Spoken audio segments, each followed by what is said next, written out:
નકલી પંચાયત દ્વારા લાખોની જમીન વેચવાનો મામલો સામે આવ્યો છે ત્યારે સમગ્ર મામલે ધર્મેશ રત્નબાઈ હાપલિયાની ધરપકડ કરાઈ છે। પૂર્વ તલાટી મંત્રી ધર્મેશ હાપલિયાએ કૌભાંડ આચર્યાની વિગત સામે આવી છે। પોતાના કાર્યકાળ દરમિયાન તેમને જમીન કૌભાંડ આચર્યું હતું।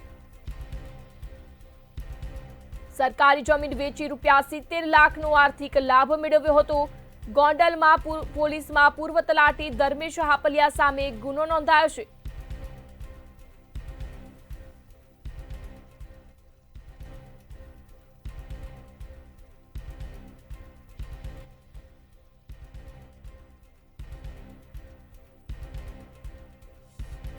ટીડીઓ અને સર્કલ ઇન્સ્પેક્ટરની બોગસ સહીનો તેમને ઉપયોગ કર્યો હતો।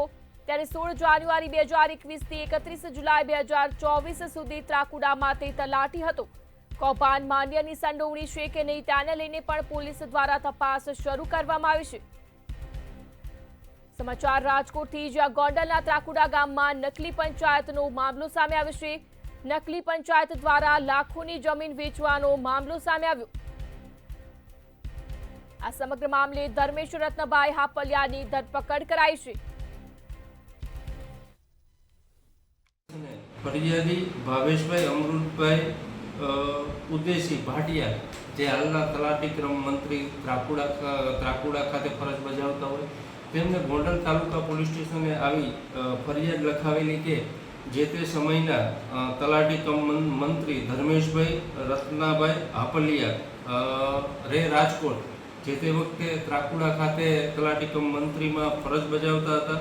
તે દરમિયાન તેઓએ કુલ 44 પ્લોટો ને સનદ આપી દીધેલી હોય, જેની પ્રતિ ચોરસ મીટરના ભાવ 1100 લેખે કુલ ₹70 લાખની જે કિંમતી જમીન બાબતે નકલી સનદ આપી દીધેલી હોય। જે અનુસંધાને એમાં એવું જાણવા મળેલ છે કે આ જે સનદો છે તે તાલુકા વિકાસ અધિકારી તથા સર્કલ ઇન્સ્પેક્ટરની ખોટી સહીથી અને સિક્કાથી કરી અને સનદ આપી દીધેલી હોય અને તેને સાચા તરીકે ઉપયોગમાં લીધેલો હોય।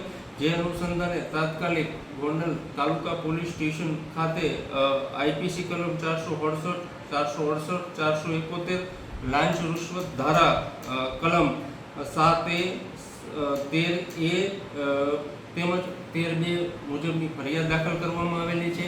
આગળની તપાસ અમો ચલાવી રહ્યા છીએ અને આ જે પ્લોટો જે ફાળવી દીધેલ છે તેમાં કોઈ બીજા કોઈ સંડોવાયેલા છે કે કેમ તેની તપાસ ચાલુ છે। તેમજ આ કામના આરોપી ધર્મેશભાઈ રત્નાભાઈ હાપલિયાને અટક કરવામાં આવેલા છે અને તેની પૂછપરછ કરવામાં આવેલી છે કે બીજો કોઈ ગુનો કરેલ છે કે કેમ, અને હાલે આ તપાસ ચાલુ છે। અને ખાસ જે ન્યૂઝમાં આવેલું કે ગોંડલ તાલુકા પંચાયત નકલી ઊભી કરવામાં આવેલી છે તેવું કંઈ ધ્યાને આવેલ નથી અને હાલે